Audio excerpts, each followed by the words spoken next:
Hello friends, once again I welcome you in our virtual lectures. I am Ganesh Joshi, Joshi's Commerce Institute. In last lecture, we have seen the method of maintaining partners' capital account. Two methods are there. One is fluctuating capital method and other is fixed capital method. In last session, we have seen the fluctuating capital method. In this lecture, I will show you the second method, fixed capital method. नमस्कार मित्रांनो, मागच्या लेक्चरमध्ये आपण पार्टनरचं capital balance शीटला दाखवण्याच्या दोन पद्धती, त्यातली पहिली पद्धत बघितली होती, फ्लक्च्युएटिंग कॅपिटल मेथड. त्यातली दुसरी पद्धत आता आपण बघणार आहोत, फिक्स्ड कॅपिटल मेथड. बघा, याही ठिकाणी नावामधनं आपल्याला त्याचा अंदाज येतो. The method itself suggests the method of maintaining partners' capital in which the balance of partners' capital remains constant, fixed year after year. ज्या पद्धतीमध्ये पार्टनरचं कॅपिटल बॅलन्स शीटमध्ये दाखवण्याची अशी पद्धत, ज्या पद्धतीमध्ये पार्टनरच्या कॅपिटलचा बॅलन्स हा प्रत्येक वर्षी बदलत नाही, तर तो फिक्स्ड किंवा कॉन्स्टंट राहतो. पहिली पद्धत बघितली होती आपण, fluctuating capital method in which the balance of partners capital changes every year. कशामुळे चेंज होतो प्रत्येक वर्षी? Due to that 6 items matters. 3 increasing balance of capital and 3 decreasing balance of capital. Fluctuating capital मेथडमध्ये आपण असं बघितलं होतं की 3 आयटेम्स जे आहेत हे पार्टनरच्या कॅपिटलचा बॅलन्स वाढवतात आणि 3 आयटेम्स पार्टनरच्या कॅपिटलचा बॅलन्स कमी करतात. कुठले कुठले लक्षात येतात का बघा ते? Share in net profit, interest on capital आणि salary or commission to partner. These 3 items increases the balance of partners capital. याच्या विरुद्ध share in net loss, drawings and interest on drawings. These 3 items decreases the balance of partners capital. आता आपण जी पद्धत बघतोय, या पद्धतीमध्ये पार्टनरचा कॅपिटलचा balance स्थिर राहणार, बदलणार नाही. कसं शक्य आहे? 3 आयटेम्स ॲडवाले आहेत, 3 आयटेम्स लेसवाले आहेत. फ्लक्च्युएटिंग कॅपिटल मेथडमध्ये असं सांगितलं मी, these items cannot be recorded to any other's account. दुसऱ्या कोणाच्या अकाउंटला लिहिता येणार नाहीत. नेट प्रॉफिट कुठल्या तरी कामगाराच्या, पिऊनच्या अकाउंटला लिहिता येईल का? तो मालकाच्याच अकाउंटला लिहावा लागेल. आणि जर मालकाच्या अकाउंटला हे सगळं लिहिलं तर मालकाचा कॅपिटलचा बॅलन्स बदलणारच 100%. इथं तर म्हणतायत कॅपिटलचा बॅलन्स फिक्स ठेवायचा. How it is possible? बघा, मुद्दा लक्षात येतोय का तुमच्या? ही जी पद्धत आहे, या पद्धतीमध्ये पार्टनरच्या कॅपिटलचा बॅलन्स हा वर्षानुवर्ष स्थिर राहतो, अनचेंज्ड राहतो, कॉन्स्टंट राहतो. पण ते 6 मुद्दे, 3 ॲडवाले 3 लेसवाले, ते तर पार्टनरच्याच अकाउंटला ॲडजस्ट करायला पाहिजे आहेत. आणि पार्टनरच्या अकाउंटला ॲडजस्ट केलं तर त्याचा कॅपिटलचा बॅलन्स निश्चितपणानं बदलेल. मग स्थिर कसा ठेवायचा? मग याच्यावरती उपाय असा केला आहे, one separate account is opened for each partner. प्रत्येक पार्टनरचा हा कॅपिटल अकाउंट आहेच. एज कॅपिटल अकाउंट, बीज कॅपिटल अकाउंट. आता कॅपिटल अकाउंट तर आपल्याला स्थिर ठेवायचं आहे, फिक्स ठेवायचं आहे. आणि जे आयटेम्स मगाशी मी सांगितले ते आयटेम्स मालकाच्या अकाउंटलाच ॲडजस्ट करायला पाहिजेत, दुसऱ्या कोणाच्या अकाउंटला ॲडजस्ट करता येणार नाहीत. मालकाचा अकाउंट कुठला? Capital account. जर याला ॲडजस्ट केले तर ह्याचा बॅलन्स बदलणार. तुम्हाला तर बॅलन्स फिक्स्ड ठेवायचा आहे. मग उपाय काय करायचा की मालकाचा आणखीन एक अकाउंट काढायचा या सगळ्या ॲडजस्टमेंट करता. In this type one another account is prepared for each owner called as current account. म्हणजे या केसमध्ये प्रत्येक पार्टनरचा आणखीन एक अकाउंट काढला जाईल, त्याचं नाव करंट अकाउंट. म्हणजे एज कॅपिटल अकाउंट असेल, आता आणखीन एक अकाउंट येणार एज करंट अकाउंट. बीज कॅपिटल अकाउंट आहे तसा दुसरा येणार बीज करंट अकाउंट.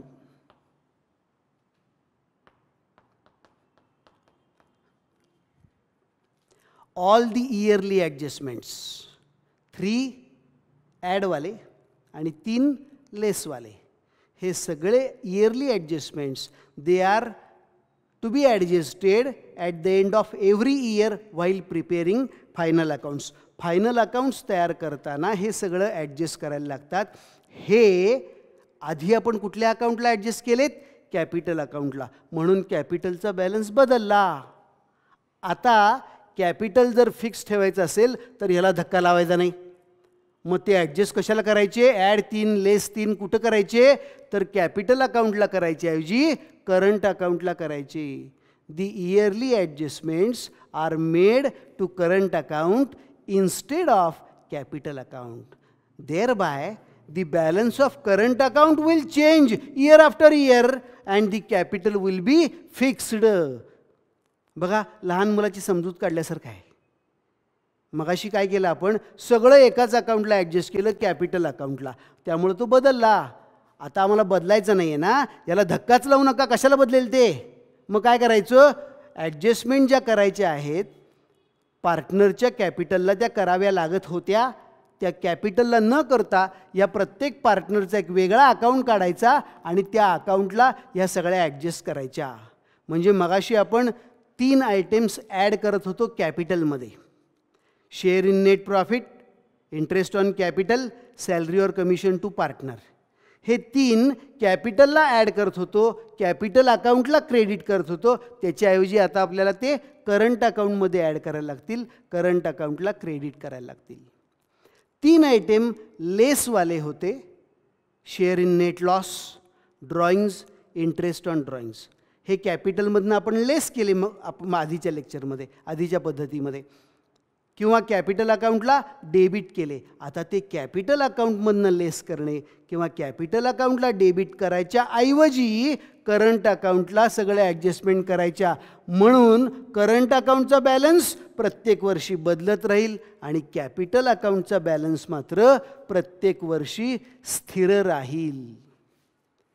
आता ही जी पद्धत आहे fixed capital method, it should be mentioned in partnership deed. याचा उल्लेख मात्र पार्टनरशिप डीडमध्ये करणं आवश्यक आहे. आता आपल्याला प्रॉब्लेम सोडवायला दिल्यानंतर प्रॉब्लेम्समध्ये आपल्याला त्या गणितात फिक्स्ड कॅपिटल मेथड आहे का फ्लक्च्युएटिंग कॅपिटल मेथड आहे हे सांगितलेलं नसतंय. ते आपल्याला ओळखायला लागतंय. या गणितात फिक्स्ड कॅपिटल मेथड आहे किंवा या गणितात फ्लक्च्युएटिंग कॅपिटल मेथड आहे असं सांगितलेलं नसतंय. आपल्याला ओळखायला लागते. ते कसं ओळखणार? ट्रायल बॅलन्स बघितला गणिताचा. जर ट्रायल बॅलन्समध्ये फक्त partners capital account, as capital account, बीज कॅपिटल अकाउंट हे 2च असतील तर अर्थ काय? सगळ्या ॲडजस्टमेंट यालाच करायचे आहेत. हे बदलणार म्हणजे कुठली पद्धत झाली? Fluctuating capital method. आणि जर ट्रायल बॅलन्समध्ये हे कॅपिटल अकाउंट शिवाय पुन्हा 2 करंट अकाउंट असतील प्रत्येक पार्टनरचा एक एक, तर त्या केसमध्ये अर्थ काय झाला? सगळ्या ॲडजस्टमेंट कुठं करणार आहे आम्ही? करंट अकाउंटला. म्हणजे कॅपिटल अकाउंट कसं राहणार आहे? फिक्स्ड राहणार आहे. म्हणजेच जर ट्रायल बॅलन्समध्ये करंट अकाउंट असतील तर ती फिक्स्ड कॅपिटल मेथड, ट्रायल बॅलन्समध्ये करंट अकाउंट नसतील तर ती फ्लक्च्युएटिंग कॅपिटल मेथड. लक्षात का? बघा, in this way the partners capital accounts are kept fixed by using partners current account. पार्टनरच्या करंट अकाउंटचा वापर करून पार्टनरचं कॅपिटल हे फिक्स्ड ठेवलं जातं. सिंपल. ॲडजस्टमेंट्स कॅपिटल अकाउंटच्या करायच्या ऐवजी त्याचाच दुसऱ्या कोणाला करता येणार नाहीत त्या. त्यामुळं पार्टनरचाच एक वेगळा अकाउंट काढायचा करंट अकाउंट आणि त्याला सगळ्या ॲडजस्टमेंट करायच्या.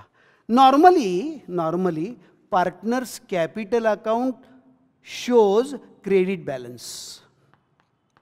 इन 99% केसेस, 99% केसमध्ये कॅपिटल अकाउंटचा क्रेडिट बॅलन्स असतो. रेअरली, क्वचित, केव्हा तरी, हार्डली पार्टनरचा कॅपिटल अकाउंटला डेबिट, पण नॉर्मली क्रेडिट बॅलन्स असतो, no problem. However, in case of current account, the current account may show debit balance or it may show credit balance. Current अकाउंटला मात्र बऱ्याच वेळेला डेबिट बॅलन्स सुद्धा येण्याची शक्यता असते. If the current account is showing debit balance, it is posted on asset side of balance sheet.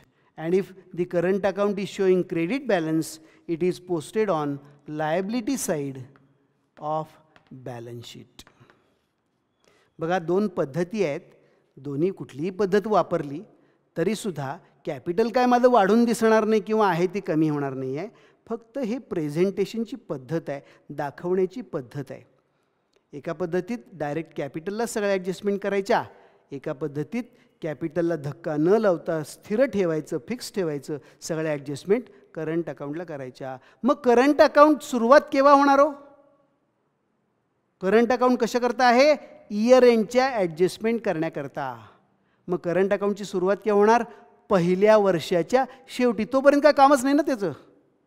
पहिल्या वर्षाच्या शेवटी ज्यावेळेला मी फायनल अकाउंट तयार करू त्यावेळेला त्याची गरज वाटणार आणि त्यावेळेला करंट अकाउंट ओपन होणार. कळाली का बघा पद्धत? ही पद्धत नवीन पद्धत. पहिली पद्धत फ्लक्च्युएटिंग जी आपण वापरली 11वीमध्ये, त्यात काही वेगळं नाहीच आहे. ही पद्धत वेगळी पद्धत. ही मात्र पार्टनरशिप डीडमध्ये आपल्याला रेकॉर्ड करायला लागते. आता जसं आपण फ्लक्च्युएटिंग कॅपिटल मेथडमध्ये तुम्हाला मी फळ्यावरती दाखवलं होतं कॅपिटल अकाउंट, तसं आता मी फिक्स्ड कॅपिटल मेथडमध्ये आपल्याला दोन अकाउंट काढायला लागणार. आता एक कॅपिटल अकाउंट आणि एक करंट अकाउंट. दोन्ही मी आता फळ्यावरती काढून दाखवतो. Like fluctuating capital method, I have drawn partners capital account and partners current account also here. मगाशी जसं आपण फ्लक्च्युएटिंग कॅपिटल मेथडला अकाउंट बघितले त्याप्रमाणे इथंसुद्धा मी आता कॅपिटल अकाउंट आणि करंट अकाउंट आखलेले आहेत. फिक्स्ड कॅपिटलची खूण काय? तर प्रत्येक पार्टनरचे दोन अकाउंट असणार, एक कॅपिटल अकाउंट आणि दुसरा करंट अकाउंट. आता याच्यामध्ये कॅपिटलला क्रेडिट बॅलन्स असणार नेहमी. त्याप्रमाणे कॅपिटलला क्रेडिट बॅलन्स येईल. एकतर बाय बॅलन्स BF येईल किंवा जर पहिलंच वर्ष असेल तर आपण कॅपिटल कॉन्ट्रीब्युशनची एंट्री बघितली त्याप्रमाणे बाय कॅश अकाउंट, कॅश आणली असेल तर, बाय गुड्स अकाउंट, गुड्स आणला असेल तर, किंवा बाय ॲसेट एखादी आणली असेल तर ॲसेट अकाउंट येईल. पहिलं वर्ष असेल तर, आणि पुढच्या वर्षी प्रत्येक वेळेला बॅलन्स येईल. बस, याच्याशिवाय कॅपिटल अकाउंटला कुठलीच एंट्री केली जात नाही. जो काही कॅपिटलचा बॅलन्स आहे तो एकदा बॅलन्स लिहिला की आता त्याला काहीही धक्का लावायचा नाही, कारण आपल्याला कॅपिटल कसं ठेवायचं आहे? फिक्स ठेवायचं आहे. मग ज्या काही आपण ॲडजस्टमेंट्स मगाशी केलेल्या आहेत आधीच्या लेक्चरला फ्लक्च्युएटिंग कॅपिटल मेथडमध्ये, त्या सगळ्या आता कशाला करायच्या? करंट अकाउंटला करायच्या. 3 ॲडवाले म्हणजे काय करायचे? क्रेडिट करायचे. 3 लेसवाले म्हणजे काय करायचे? डेबिट करायचे. बघा हां, by profit and loss account कशा करता? शेअर इन नेट प्रॉफिट करता. एचा हिस्सा, बीचा हिस्सा. त्याच्यानंतर बाय इंटरेस्ट ऑन कॅपिटल, एचं कॅपिटल, बीचं कॅपिटल. त्याच्यानंतर बाय सॅलरी ऑर कमिशन, एचं सॅलरी, बीचं सॅलरी किंवा कमिशन काय असेल ते. हे 3 ॲडवाले झाले. लेसवाले ज्याच्यामुळं कॅपिटलचा बॅलन्स कमी होतो ते विरुद्ध बाजूला म्हणजे डेबिटला येतील. नेट लॉसला सुद्धा P&L लिहावं लागेल आपल्याला.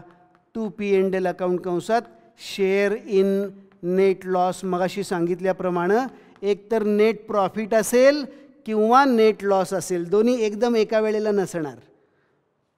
त्याच्यानंतर टू ड्रॉइंग्ज, एचं ड्रॉइंग, बीचं ड्रॉइंग्ज, आणि टू इंटरेस्ट ऑन ड्रॉइंग्ज. बघा, फ्लक्च्युएटिंग कॅपिटल मेथडमध्ये काय केलं होतं आपण? हे सगळे आयटेम्स कॅपिटललाच लिहिले होते. आता आपल्याला कॅपिटलला धक्का लावायचा नाही आहे, कॅपिटल फिक्स ठेवायचं आहे. म्हणून हे सगळे आयटम्स आपण करंट अकाउंटला लिहिले आणि कॅपिटल वेगळं ठेवलं. नेहमीप्रमाणे बॅलन्सिंग करायचं. कॅपिटलला काही लिहिलंच नाही आहे दुसरं आयटम, त्यामुळे कॅपिटलचा बॅलन्स आहे तोच राहणार, स्थिर राहणार. दोन्हीकडे टोटल रुपीजच्या रेघा, दोन्हीकडे टोटल रुपीज लिहायचे.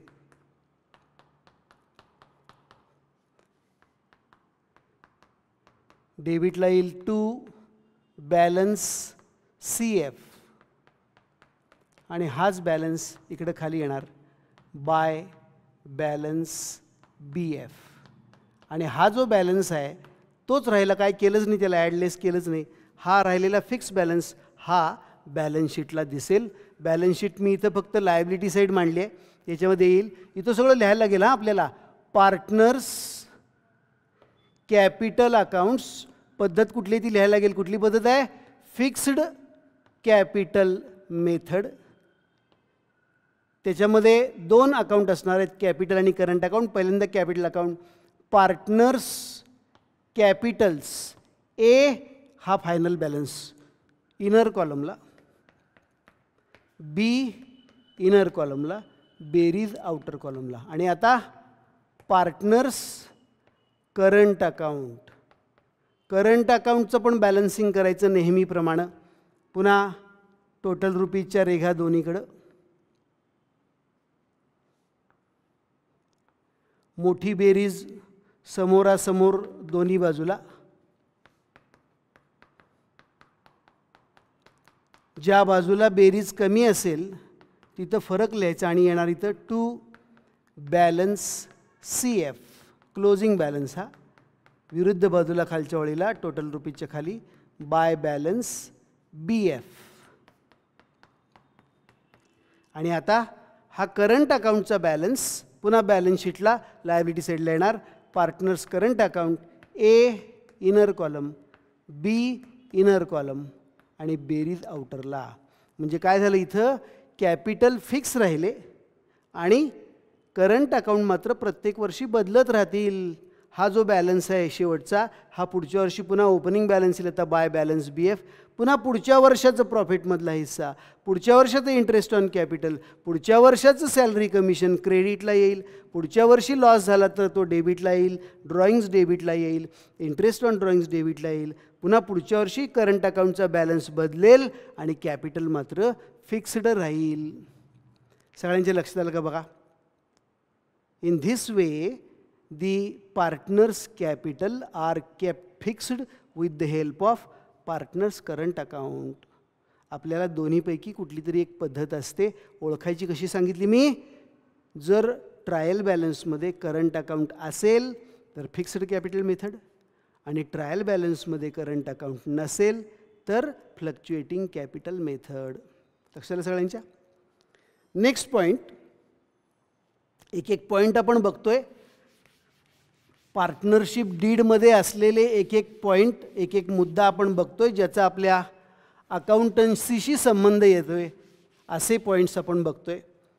त्याच्यामध्ये आपण कॅपिटल कॉन्ट्रीब्युशन बघितलं, कॅपिटल कॉन्ट्रीब्युशनची एंट्री बघितली, कॅपिटल मेंटेन करण्याच्या 2 मेथड्स बघितल्या, फ्लक्च्युएटिंग कॅपिटल मेथड आणि फिक्स्ड कॅपिटल मेथड. पुढचा पार्ट आहे पार्टनर्स लोन.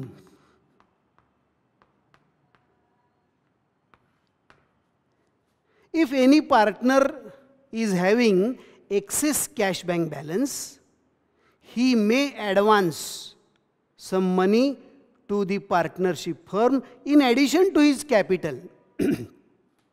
एखाद्या पार्टनरकडं एक्सेस कॅश बॅलन्स असेल तर तो कॅपिटल शिवाय, कॅपिटल तर तो दिलंच, त्याच्याशिवाय तो पार्टनरशिप फर्मला लोन म्हणून काही रक्कम देऊ शकतो. इतर बँकांकडून लोन घेणार तसं पार्टनरकडनं लोन घेतलं आपण. This loan is credited to his loan account by following entry. बघा हां, त्याच्याकडनं लोन घेतलं म्हणजे आमच्याकडे पैसे येणार. Cash comes in cash account debit, cash असेल किंवा बँक असेल, नॉर्मली बँक असते, बँक अकाउंट डेबिट. आणि owner is giver but owner is not giving in his ownership capacity. मालक म्हणून तो देत नाही आहे, आता तो तुम्हाला कर्ज म्हणून देतोय. ज्यावेळेला मालक म्हणून देत होता त्यावेळेला कुठला अकाउंट केला होता क्रेडिट? आपण कॅपिटल अकाउंट क्रेडिट केला होता. इथं लोन म्हणून येते, तर लोन अकाउंट क्रेडिट होईल. Owner is giver to as loan account. It means that the loan partner's loan account will show credit balance, and like other loans, bank loan or friend's loan, this loan will also be posted on liability side of balance sheet. पार्टनरच्या लोनचा balance credit balance असणार. बँकेकडनं loan घेतलं bank loan, मित्राकडनं घेतलं loan friends loan, पार्टनरकडनं घेतलं एकडनं घेतलं age loan. जसं ही liability आहे त्यामुळे ही balance शीटला liability साईडला लिहिलं जाईल. Interest is paid at agreed rate. आता ह्याच्यावरती व्याज द्यायला पाहिजे. तुम्ही लोन म्हणून घेतला आहे पैसे तर त्याला व्याज द्यायला पाहिजे. बँकेत दिला असता ना, ह्याला व्याज द्यायला पाहिजे. किती व्याज द्यायचं तुम्ही ठरवा, पार्टनरशिप डीडमध्ये लिहा ॲट ॲग्रीड रेट. पण जर तुम्ही ठरवला नाही तर पार्टनरशिप ॲक्ट सांगतो if no mention is made for interest on partner's loan, 6% per annum is allowed as interest to partner's loan. जर तुम्ही त्याच्यात काय लिहिलेलं नसेल तर बाय डिफॉल्ट कायद्याप्रमाणे 6% त्याला व्याज द्यावं अशी तरतूद पार्टनरच्या पार्टनरशिप ॲक्टमध्ये केलेली आहे. मुद्दा लक्षात आला का बघा? छोटासा मुद्दा आहे, सगळ्यांच्या लक्षात आला का बघा? अँड लास्ट पॉईंट याच्यामधला शेवटचा मुद्दा एक आहे, सगळ्यात महत्त्वाचा मुद्दा आहे तोही. तो म्हणजे प्रॉफिट शेअरिंग रेशिओ. मराठीत त्याला आपण नफा वाटपाचे प्रमाण असं म्हणतो. The basic object of any business concern is to earn profit. सगळं कशाकरता चाललं हे? प्रॉफिट मिळवण्याकरता. प्रॉफिट तर मिळवायलाच पाहिजे, मिळवला. आता मालक एकपेक्षा जास्त आहेत त्यामुळं सगळा प्रॉफिट एकट्याचाच मिळणार नाही, तो सगळ्यांच्यामध्ये वाटून घ्यायचा. तर तो वाटून कसा घ्यायचा त्याचं एक प्रमाण ठरलेलं असतंय, त्याला म्हणायचं प्रॉफिट शेअरिंग रेशो, नफा वाटपाचे प्रमाण. Profit sharing ratio is the rate or proportion for sharing profits among the partners. पार्टनर्सनी आपापसात तो प्रॉफिट वाटून घेण्याकरता जे काही प्रमाण ठरवलं असेल त्याला म्हणायचं profit sharing ratio. This profit sharing ratio must be mentioned recorded in partnership deed. हे जे काय तुमचा ठरलेला रेशिओ आहे हा पार्टनरशिप डीडमध्ये लिहिलेला असणं आवश्यक आहे. वेगळ्या वेगळ्या पद्धतीनं तो दिला जातो. फॉर एक्झाम्पल 2 पार्टनर आहेत, ए आणि बी, 2 पार्टनर आहेत. 3:2, 3:2, 3:2. तुम्ही बघितलं आहे का बघा शाळेमध्ये आपण हे प्रमाण वगैरे शिकलेलो आहे, शिकवणार आहे परत मी आणखीन. वेगळ्या वेगळ्या पद्धतीनं हा रेशो दिला जातो. ही एक पद्धत 3:2. So the A will get 3 parts out of profit and B will get 2 parts. 3 भाग एला मिळतील, 2 भाग बीला मिळतील. किंवा 60% अँड 40%. टोटल 100%च असणार, त्याच्यावर जाऊ शकत नाही. मग एकाला 60% प्रॉफिट मिळेल, एकाला 40% हिस्सा मिळेल. किंवा आणखीन वेगळ्या पद्धतीनं 3/5, 2/5. 3/5 इज टू 2/5. वेगळ्या वेगळ्या पद्धती आहेत. अर्थ सगळ्याचं एकच. 3:2 म्हणलं काय, 60% 40% म्हणलं काय, आणि 3/5 2/5 म्हणलं काय, सगळ्याचा अर्थ एकच, सांगण्याची पद्धत वेगळी. या पद्धतीनं आपल्याला गणितात प्रॉफिट शेअरिंग रेशो दिलेला असतो, पार्टनरशिप डीडमध्ये सांगितलेला असतो. आता इंडियन पार्टनरशिप ॲक्टप्रमाणे एक महत्त्वाची प्रोव्हिजन अशी ही लक्षात ठेवा, आपल्याला कायम लागणार आहे. If profit sharing ratio is not given in problem, it is assumed to be equal. जर प्रॉफिट शेअरिंग रेशो दिला नसेल, नॉर्मली दिलेला असतो, A and B are partners sharing profits and losses in the ratio of 3:2. A आणि B partner आहेत, profit कसं वाटून घेत आहेत 3:2 प्रमाणामध्ये असं गणितात सांगितलेलं असते. पण जर गणितात सांगितलेलं नसेल तर प्रॉफिट शेअरिंग रेशो हा इक्वल समजायचा असं पार्टनरशिप कायदा सांगतो. If no profit sharing ratio is given in partnership deed it is to be assumed as equal. समजा 3 पार्टनर असतील तर तिघांनी समान भाग करायचे. 10 पार्टनर असतील तर 10 समान भाग करा, प्रत्येकाला 1-1 भाग द्या समान. लक्षात आलं का बघा? आपल्याला हे प्रत्येक गणितात लागणार आहे आणि त्यामुळं ह्याची काही इलिस्ट्रेशन्स आपल्याला करावी लागतील. आपण ती पुढच्या लेक्चरमध्ये बघणार आहोत. या लेक्चरमध्ये काय काय बघितलं तुमच्या लक्षात आलं का बघा? एक म्हणजे कॅपिटल मेंटेन करण्याची दुसरी पद्धत बघितली. Second method of maintaining partners capital account known as fixed capital method in which the capital accounts are fixed by using partners current account. Current अकाउंटच्या सहाय्यानं कॅपिटल फिक्स्ड ठेवलं जातं. दुसरा पार्ट बघितला पार्टनर्स लोन. पार्टनरचं लोन जर त्याचा व्याजाचा दर सांगितला नसेल, पार्टनरशिप डीडमध्ये ठरवला नसेल तर 6%नी त्याला व्याज द्या असं पार्टनरशिप ॲक्ट सांगतो. आणि तिसरा मुद्दा सगळ्यात महत्त्वाचा बघितला प्रॉफिट शेअरिंग रेशो. हा मुद्दा प्रत्यक्ष वापरण्याच्या दृष्टीनं महत्त्वाचा आहे. सांगण्याचं काम 2 मिनिटामध्ये मी केलं, पण प्रत्यक्षामध्ये हे आपल्याला कसं वाटायचं असते, ह्या कुठल्याही पद्धतीने जर दिलं तर ते कसं वाटायचं ते आपण पुढच्या लेक्चरमध्ये बघूया. थँक्यू.